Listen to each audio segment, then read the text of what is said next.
Here with Coach Bates after this afternoon's contest against Bowling Green. Coach, another one that came down to the wire. But early on, you guys really fought back after an early deficit. What did you think of the comeback in the first half to erase that early deficit? Well, I wish we weren't in that deficit. I'm not sure why we didn't come out. I felt like that we have been lately to start the game with the same energy.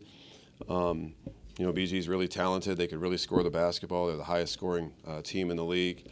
We let them be really comfortable. They made us pay for that. But then our guys obviously fought back in the rhythm of the game, and as it went, it's back and forth the entire game, but we let them get off to a little bit of too good of a start here.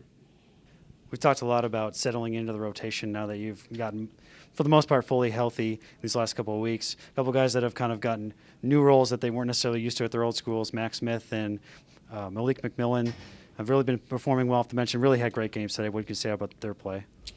Well, I think obviously everybody's getting more and more comfortable in their roles.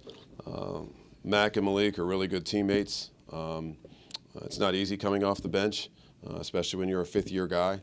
But they're great teammates. They've bought into their role. They have a success in their role now. Certainly happy with some things that they did on the floor. I think those guys, like everybody else, would trade some of that for a win. You mentioned how Bowling Green's such a strong offensive team. Obviously, they were able to shoot over 50% from the field today. What would you have liked to have seen differently from your defense to prevent that? Well, they put you in a tough situation because one of the tempo that they play at, and then they have a lot of guys that can score the basketball. We made some adjustments at halftime we thought were effective, but then they hurt us in a different way.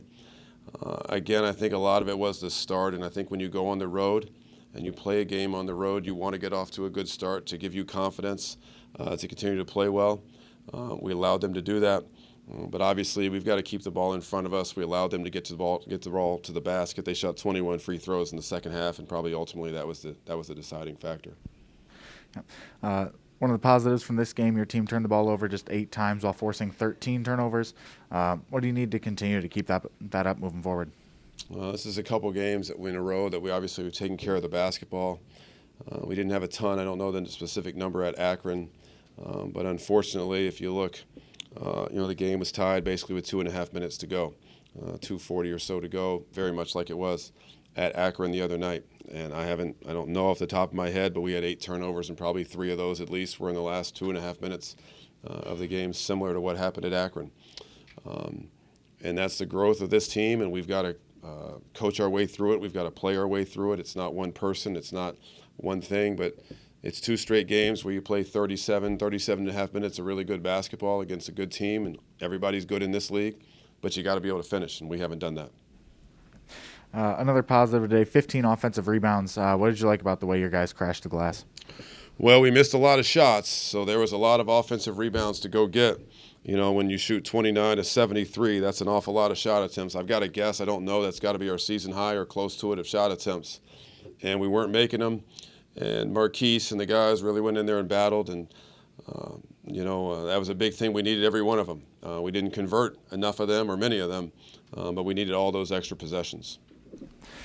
Next up is Kent State. What are your thoughts on what you've seen out of the Golden Flashes so far this year? Well, I've watched them against other teams. I haven't watched them and scouted them a ton. But Kent State is always tough. They're always physical. They play very hard. I watched their game on the Friday night game against Akron. They've got guys that can score the ball from the perimeter. They've got size inside.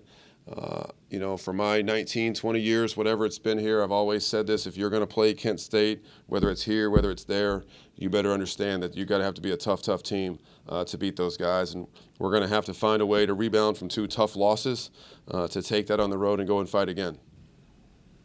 Thanks for your time, Coach. Thank you.